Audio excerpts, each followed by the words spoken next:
मुलांनो, खूप वर्षापूर्वी महाराष्ट्रात एक शूर आणि हुशार मुलगा होता. त्याचं नाव होतं शिवबा. एके दिवशी शिवबा आपल्या मित्रांसोबत किल्ल्यावर खेळत होता. खेळता खेळता अचानक शिवबाला जमिनीवर एक चमचमती सोन्याची वस्तू सापडली. त्याने ती पाहिली तर ती एक अंगठी होती. मित्र म्हणाले, शिवबा, ही अंगठी आहे, ही आपण ठेवूयात का? पण शिवबा म्हणाले, नाही. ते विचारात पडले आणि मग शिवबा म्हणाले, नाही नाही, ही आपली अंगठी नाही, ही ज्याची आहे ती त्याला आपण परत देऊया. थोड्याच वेळात एक आजोबा रडत रडत तिथे आले.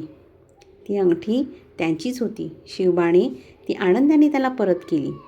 पुढे जाऊन हा शिवबा झाला महान राजा छत्रपती शिवाजी महाराज. मुलांनो, लक्षात ठेवा, प्रामाणिकपणा तुम्हाला मोठे बनवतो. व्हिडिओ आवडल्यास लाईक, शेअर आणि सबस्क्राईब करायला विसरू नका. थँक्यू.